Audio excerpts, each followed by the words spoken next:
और कहा है कि तुम जाकर पूछना कि हम आपके बालक हैं, आप आज्ञा देंगे सेवा की तो हमें प्रसन्नता होगी, तो सेवा की आज्ञा प्रदान करें। क्योंकि जो पुत्र अपने पिता की आज्ञा पालन करता है, अपने से बड़ों की आज्ञा पालन करता है, यदाज्ञा पालनम पुत्र पितॄणाम सर्वदा चरेत अथोर्ध्वलोकान सजय देह जायेत कीर्तिमान। श्लोक लिखने योग्य श्लोक है, इतना अद्भुत श्लोक है स्कंद पुराण का, श्याम बाबा के चरित्र का।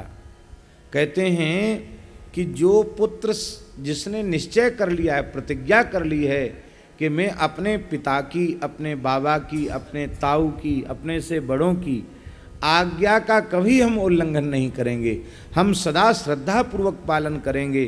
कहते इतना ही कोई जीवन में अपने नियम ले ले तो ऊपर के सारे लोक उसकी मुट्ठी में। अथोर्ध्व लोकान जयति, ऊपर के समस्त लोकों को वह जीत लेता है अपने तप से।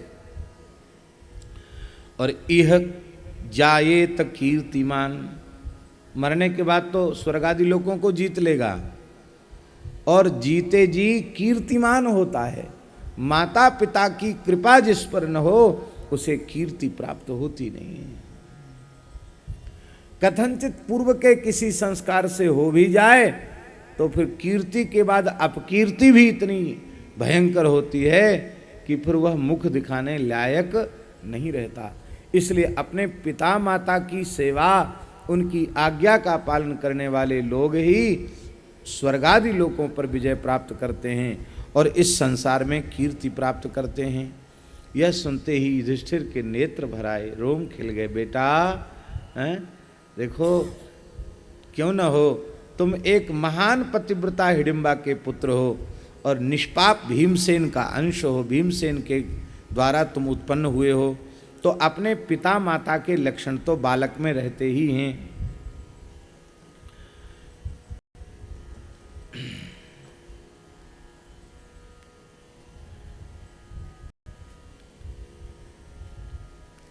अवश्यम, ये श्लोक भी बड़ा सुंदर है।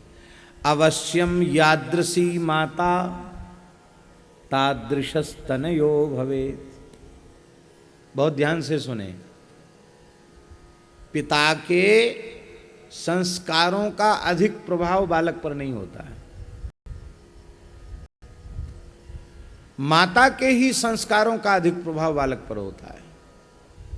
क्योंकि उस पिता ने तो गर्भ में स्थिति कर दी, अब पोषण किसके रक्त से हो रहा है, किसके अंश से पोषण हो रहा है। 9 महीने तक माता के ही खाए पिए पदार्थ से जो रक्त बनता है, उसी से वही उसका जो तत्व है वो नाल के माध्यम से जाता है और उससे पोषण होता है। तो महाराज जी हम आपको क्या कहें, उस समय गर्भिणी माता जो चिंतन करती है, जैसा खाती पीती है, जैसा देखती है, जैसा सोचती विचारती है, उसका पूरा पूरा प्रभाव उसके गर्भस्थ शिशु पर आ जाता है। इसलिए हमारे सनातन धर्म की मर्यादा है, गर्भिणी काल में माताओं को बहुत अधिक सावधान रहना चाहिए। कोई महान शूरवीर, भगवत भक्त, धर्मनिष्ठ दाता, कोई राष्ट्रभक्त, कोई गोभक्त यदि उस नारी के गर्भ से उत्पन्न हो गया तो माता का मातृत्व सफल हो गया। और कहीं उस माता के ही स्वेच्छाचार के कारण, असंयत जीवन के कारण, असंयत वृत्ति के कारण, असंयत खान पान के कारण, जो दृश्य नहीं देखने चाहिए उन दृश्यों को देखने के कारण, जो नहीं सुनना चाहिए वो सुनने के कारण, कहीं उसका गर्भगत जीव अशुद्ध संस्कार वाला हो जाता है, दुष्ट संस्कार वाला होता है, तो उसका पाप माता पिता को भी नरक में भोगना पड़ेगा। वो पुत्र जब पाप करेगा तो स्वर्ग में स्थित पिता माता भी नरक में जाएंगे उसके पाप के कारण। पुत्र कहते ही उसको हैं, पुत नाम, पुत्र शब्द का अर्थ है नरक, और त्र माने होता त्राण, जो अपने पुरखों को नरक से उबार ले उसे पुत्र कहते हैं। लिखा है स्पष्ट, जैसी माता होगी वैसा ही पुत्र होगा, वैसी ही पुत्री होगी। आजकल विवाह के प्रकरण में कोई ध्यान नहीं देता, अंतर्जातीय विवाह हो रहे हैं, उससे वर्ण संकरता फैल रही है। और संकरो नरकायैव कुलघ्नानां कुलस्य च, ये वर्ण संकरता नरक ले जाने वाली है, ये गीता जी की पंक्ति है। बड़ी विचित्र स्थिति हो रही है।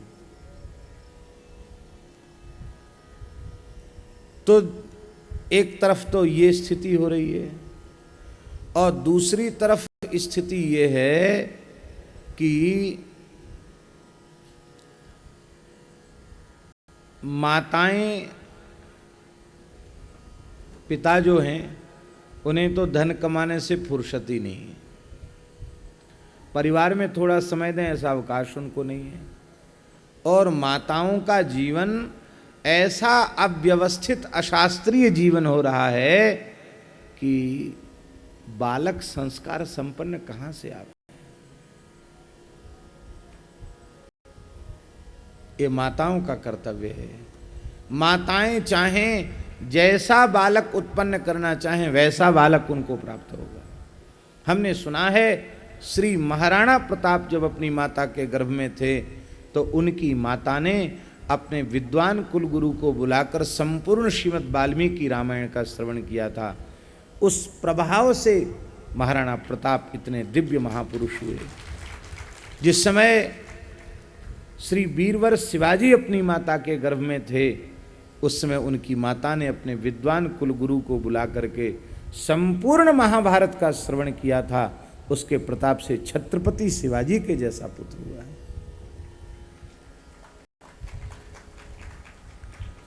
जिस समय छत्रसाल अपनी माता के गर्भ में थे उस समय उनके पिता चंपत राय ने विद्वान ब्राह्मण को बुला करके संपूर्ण श्रीमद् भागवत का श्रवण किया था।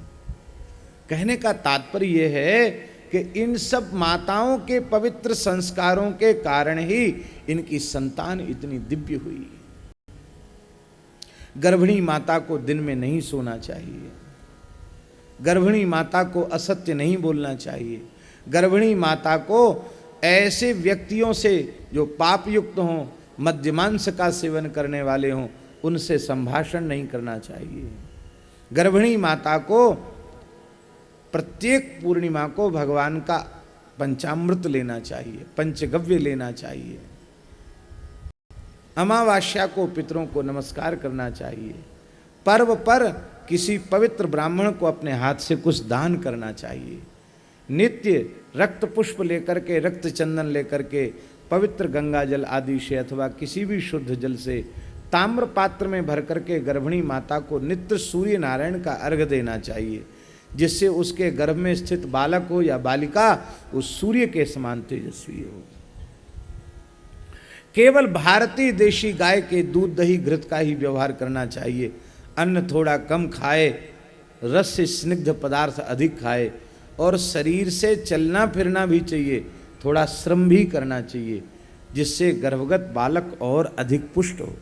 हम जब शरीर से कुछ श्रम करते हैं, चलते फिरते हैं, हमारे शरीर में जब हलचल होती है तो हमारा जो खाया हुआ अन्न आदि है उसका रस उत्कृष्ट बनता है, श्रेष्ठ बनता है। और यदि हमारे शरीर में हलचल नहीं होती है तो फिर हमारा खाया हुआ जैसा तत्व बनना चाहिए वैसा तत्व नहीं बनता, और वैसा तत्व नहीं बनेगा तो गर्भगत जीव को संस्कार मिलेंगे। आप विचार कीजिए, हिरण्यकशिपु का पुत्र है प्रहलाद, लेकिन गर्भ में स्थित प्रहलाद ने नारद जी की कथा सुनी और प्रहलाद भक्तराज हो गए। इसलिए बड़ी ऊंची शिक्षा है, गर्भ की अवस्था में माताओं को विशेष सावधान रहना चाहिए। एक ऐतिहासिक घटना हम सुनाएं आपको भैया जी। आपने नाम सुना होगा पंजाब के नरेश रणजीत सिंह जी, बड़े प्रतापी पुरुष हुए पंजाब के। तो उनके शासन काल में एक घटना घट गई। एक मकान की मोरी से, मोरी जानते हैं ना, जहाँ से जल बहता है, तो रसोई का कुछ अंश आ रहा होगा, कुछ अन्न के कण होंगे, तो उसके लोभ में एक गाय ने उस मोरी में मुंह घुसाया, और मुंह घुसाने से, वो बड़ी मोरी थी, इतनी बड़ी, उसमें मुंह तो घुस गया, लेकिन सींग ऐसे फंस गए कि अब वो निकल नहीं पा रहे थे। और गाय प्रयास कर रही थी, उसका जबड़ा सब छिल गया, रक्त आ गया, तमाम भीड़ वहाँ इकट्ठी हो गई, गाय फंस गई, गाय फंस गई, गाय फंस गई। तो एक लड़का आया 20-25 वर्ष का, उस लड़के ने कहा कि कोई बात नहीं, देखो गाय को तो बचाना है ही है, ऐसा करो इसके सींग काट दो, गाय के सींग काटने से वो ठीक से निकल आएगी। दूसरे व्यक्ति ने कहा कि सींग क्यों काट दो, दीवार क्यों न तोड़ दो, मोरी को चौड़ा क्यों न कर दो, गाय वैसे भी लोहू लुहान हो गई है, और सींग और काट कर उसे पीड़ा पहुंचाओ, ये ठीक नहीं है। अरे बोले नहीं नहीं, दीवार का नुकसान नहीं होना चाहिए, सींग तो कोई बात नहीं, सींग कटने से गाय मरेगी थोड़ी। उस व्यक्ति को लोगों ने धिक्कारा और मोरी को चौड़ा करके उस गाय को सुरक्षित, उसके सींग को निकाला गया। और उस समय गुप्तचर कोई वहाँ था, उसने महाराजा रणजीत सिंह को सूचना दी और तुरंत उस व्यक्ति को गिरफ्तार कर लिया गया।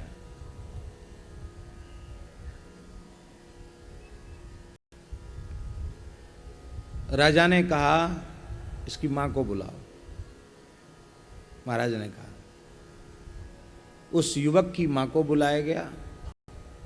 महाराज ने कहा कि तू सत्य सत्य बता, ये तेरा पुत्र है कि किसी दूसरे का? इसमें वर्ण संकरता लगती है।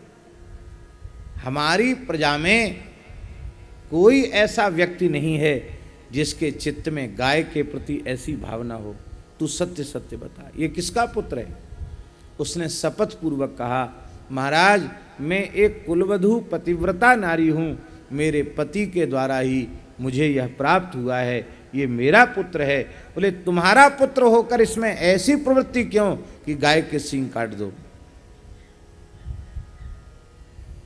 तब उसने कहा कि जिस समय ये गर्भ में था, गर्भ में स्थिति हुई, उसके पश्चात मैं अपने छत पर घूम रही थी स्नान करके, तो मैंने एक कसाई को मांस ले जाते हुए देखा। उसको कहीं जाना था, उसने बातचीत भी की कि हमको अमुक जगह जाना है, कहाँ, तो मैंने छत से उससे बातचीत भी की। तो हमें इतना तो हमें अपना अपराध लगता है, लेकिन और कोई दोष मेरा हो ये मुझे समझ में नहीं आता। तो कहते हैं कि उस समय रणजीत सिंह ने अपने राज्य की, नगर की सीमा के भीतर मद्य मांस बेचने खरीदने वालों की आने जाने की मनाही कर दी, निषेध कर दिया।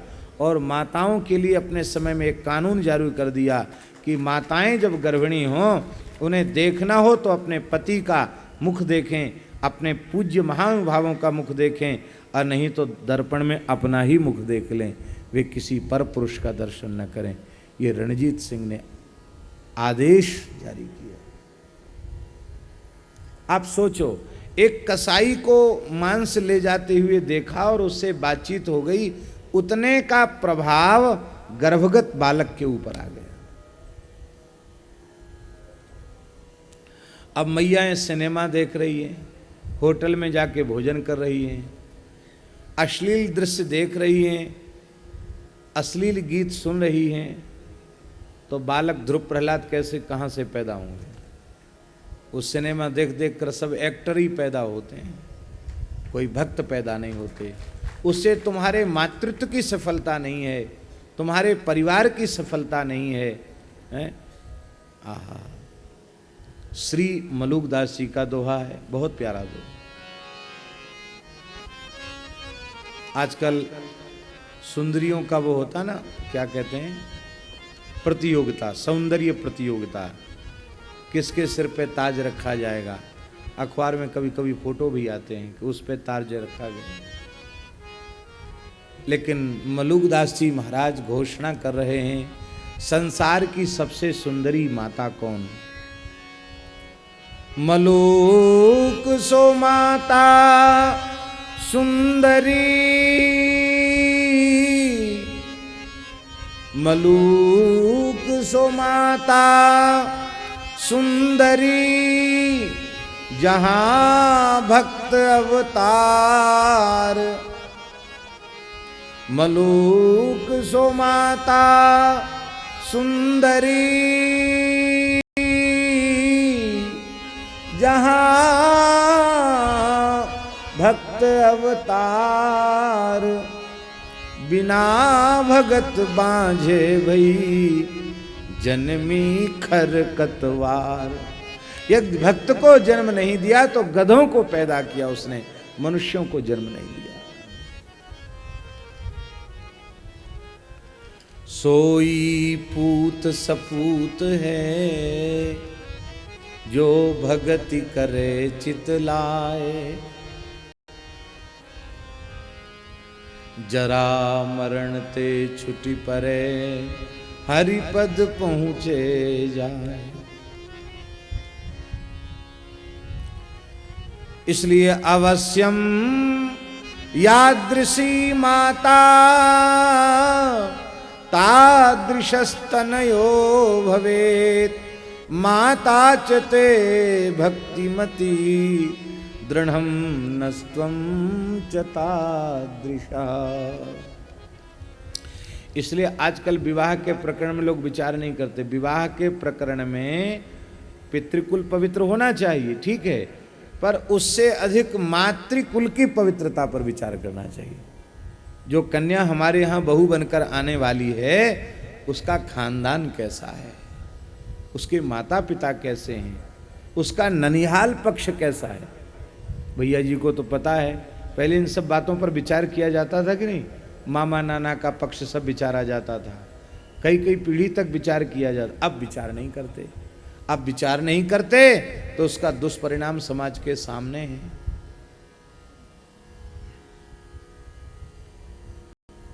हमारे यहां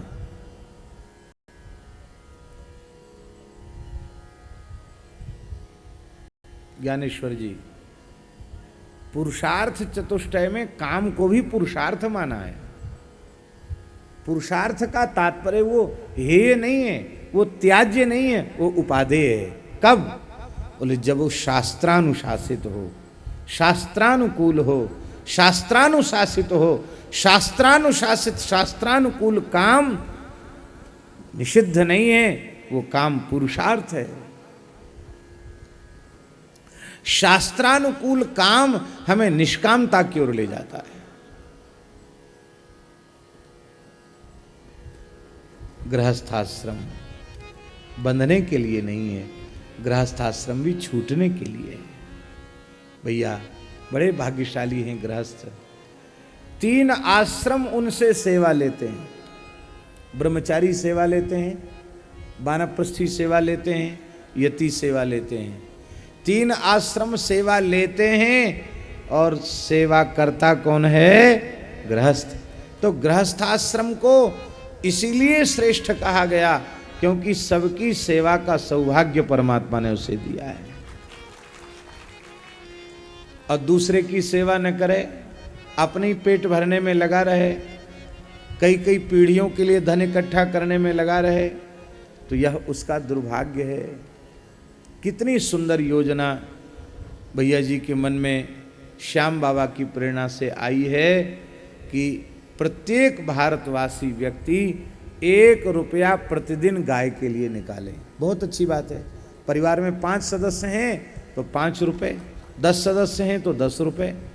और बड़े से बड़े अमीर व्यक्ति से भी ये नहीं कहा जाएगा कि आप ज़्यादा दो, नहीं, इतना ही दो, हमको सबसे इतना ही चाहिए, इससे ज़्यादा नहीं चाहिए। और ज़्यादा में आप कहीं कोई गौशाला बनाना चाहते हैं, भूसा घर बनाना चाहते हैं, गायों की सेवा, आपकी इच्छा राजी, लेकिन संस्था केवल 1 रुपया ही लेगी, 1 रुपये से अधिक नहीं लेगी। और एक क्या नाम बताया था आपने?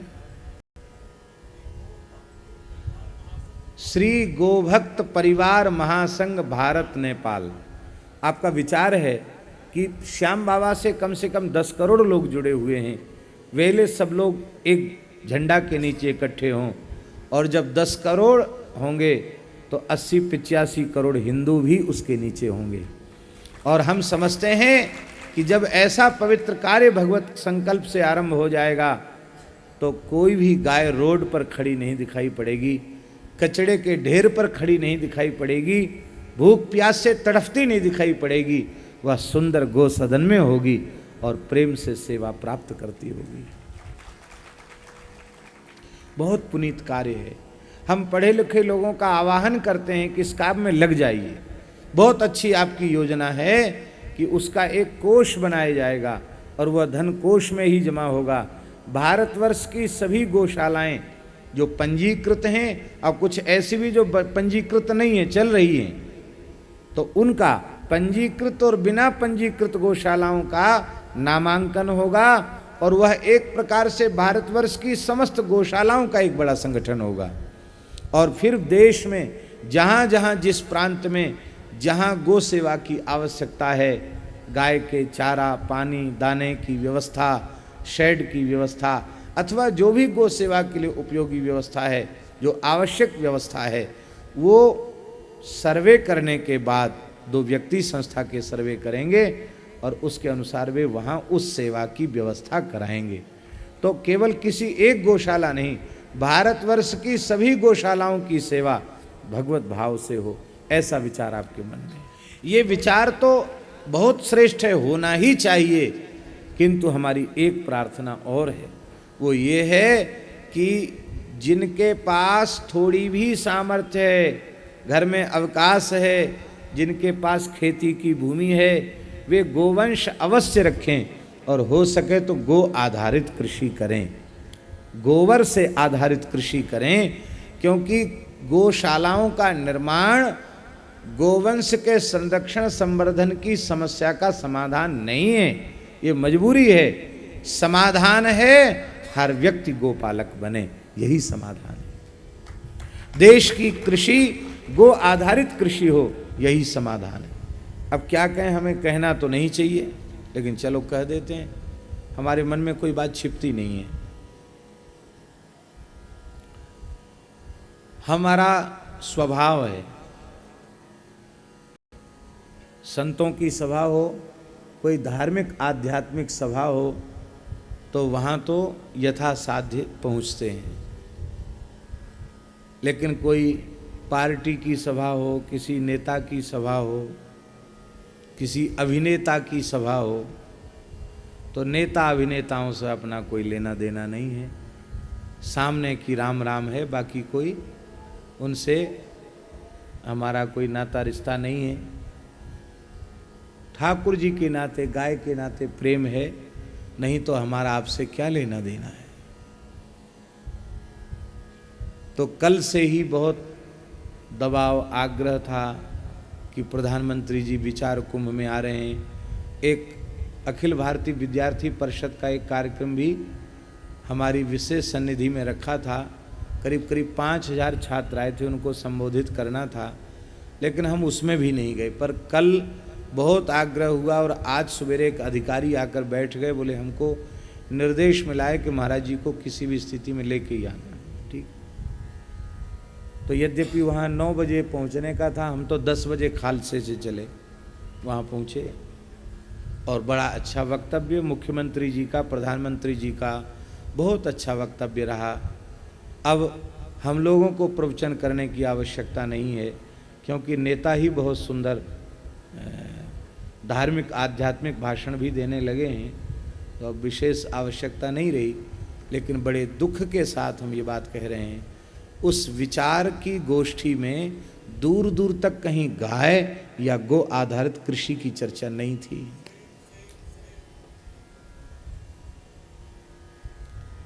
श्री राम मंदिर के निर्माण की कहीं चर्चा नहीं थी, गाय की कहीं दूर दूर तक चर्चा नहीं।